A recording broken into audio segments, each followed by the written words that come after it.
គ្នាទៅមើលរលាយមិនរលាយបែកឆ្លុយរលុយបានបែកឆ្លុយមានគេគ្រប់ត្រ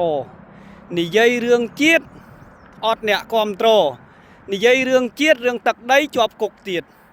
សួរថារលាយមិនរលាយពូជសាសន៍មួយហ្នឹងប្រទេសដតីគេបណ្ដុះស្មារតីមិនថានៅសាលារៀនមិនថាគ្រូបង្រៀនមិនថាឪពុកម្ដាយបណ្ដុះបណ្ដាលកូនចៅបដៅកូនចៅប្រាប់ថាឲ្យលះបង់ជីវិតសំបី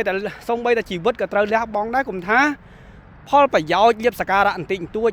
គេបណ្ដុះគេលើកស្ទួយគេគ្រប់ត្ររដ្ឋគេចិញ្ចឹមមានប្រាក់ខែគេផ្ដល់តម្លៃឲ្យអ្នកដែលស្រឡាញ់រឿងប្រទេសជាតិចំណែកយើងយុវជនមេដាធម្មជាតិអ្នកដែលស្នេហាជាតិមិនថាអ្នកនយោបាយមិនថាអង្គការសង្គមស៊ីវិលទេងើបមួយជាប់គុកមួយងើបមួយគេសម្លាប់មួយសួរថាពូជសាសន៍ហ្នឹងរលាយមិនរលាយថាអាមេដឹកនាំទៅវាមិនចម្លែកទេវាផ្ដាច់ការវា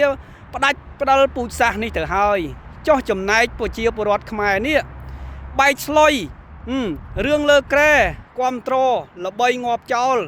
គេធ្វើអូរលុយបានពីបណ្ដាញសង្គមដោយសារតែបែកឆ្លុយអាអ្នកដែលយើងគ្រប់ត្រអាអ្នកដែលយើងមើលអារឿងបែកឆ្លុយហ្នឹងវាគ្រប់ត្រវាលើកទឹកចិត្តឲ្យមនុស្សកាន់តែសបាយកាន់តែបែកឆ្លុយកាន់តែបំពុលសង្គមតើតែពេលអញ្ចឹងយើងគិតមើល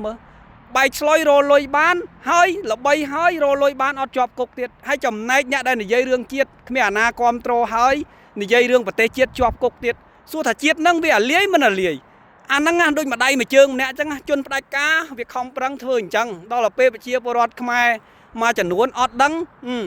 ធ្វើអញ្ចឹងដែរអាហ្នឹងមិនចូលសងគេអាហ្នឹងមិនអាលាយ